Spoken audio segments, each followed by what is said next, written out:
युव खेलाड़ी बयस को नहीं विवाद मंतव्य देले वैभव सूर्यवंशी बापा मात्र 13 वर्ष आईपीएल रे एंट्री करछंती ए खेलाड़ी कोनोसी आईपीएल टीम रे एंट्री मारिबारे बिहार 13 वर्षीय युव खेलाड़ी सफल होइछंती। वैभव सूर्यवंशी होउछंती से सर्वकनिष्ठ खेलाड़ी जांको मेगा नीलाम रे राजस्थान रॉयल्स 1 कोटी 10 लाख टंका किनिछि। नीलाम रे यंग क्रिकेटर को मूल्य 30 लाख टंका थिला एवं दिल्ली कैपिटल्स प्रथम बीट करथिला। तेबे राजस्थान दिल्ली को हटाई ए खेलाड़ी को हाथैबारे सफल होइछि। तेबे चलित वर्ष जनवरी रणजी ट्रॉफी डेब्यू करिबा पूर्वरु वैभवंक प्रकृत बयस को नहीं विवाद देखा दैथिला। जेतेबेले गत वर्ष एक वीडियो साक्षात्कार वायरल होइतिला जेउथरे से कहिथिले जे तांको सेप्टेम्बर 2023 रे 14 वर्ष हेबो।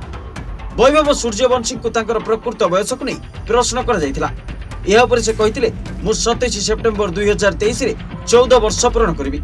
जदि आईपीएल 2025 मेगा ऑक्शन रे वैभव ऐतिहासिक उपलब्धि हासिल करछन्ते किंतु किछ लोक तांका बयस को नहीं ठकेई विषय रे कथावार्ता करछन्ते जेउथिरे किछ लोक अभियोग करथिले जे युव खेलाड़ी प्रकृत बयस 15 वर्ष अटे।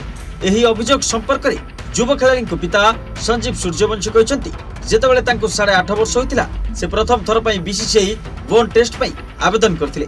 से पूर्वरु इंडिया अंडर 19 खेलिछन्ती। आमे काहाकू भय करूना से पुनर्बार बयस परीक्षा दे परिबे। एतिसह राजस्थान रॉयल्स तांको नागपुर रे ट्रायल पई डाकिथिले।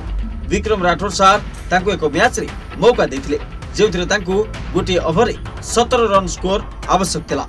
बिटुआ 3टी छक्का मारिथिले। ट्रायल रे से 8टी छक्का और 4 चौका मारिथिले। से केवल क्रिकेट खेलिबा को चाहउछन्ती आ किछि नै। किछि वर्ष पूर्वे से डोरेमन को भल पाउथिले किंतु वर्तमान नुहे।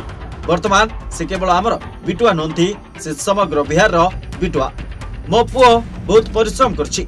8 वर्ष बयस रे से अंडर 16 जिला अभ्यास मैच रे भल प्रदर्शन करथिले। मु तांकू क्रिकेट कोचिंग पाई समस्तीपुर रु नै आसुथिले। बिहार रो समस्तीपुर शहर ठारू 15 किलोमीटर दूर रे थिबा तांका जन्मग्राम मोतीपुर रे वैभवंक बापा संजीव कर एक चाष जमी अछि।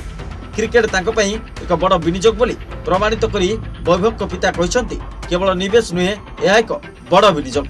आमे हमर जमी बिक्री करथिले परिस्थिति ए पर्यंत संपूर्ण सुधरी नाही। वैभव सूर्यवंशी वर्तमान अंडर 19 एशिया कप पई दुबई रे अछन्ती। 30 नवेम्बर रे आईसीसी एकेडमी ग्राउंड रे भारत पाकिस्तान विपक्ष रे प्रथम मैच खेलिबो।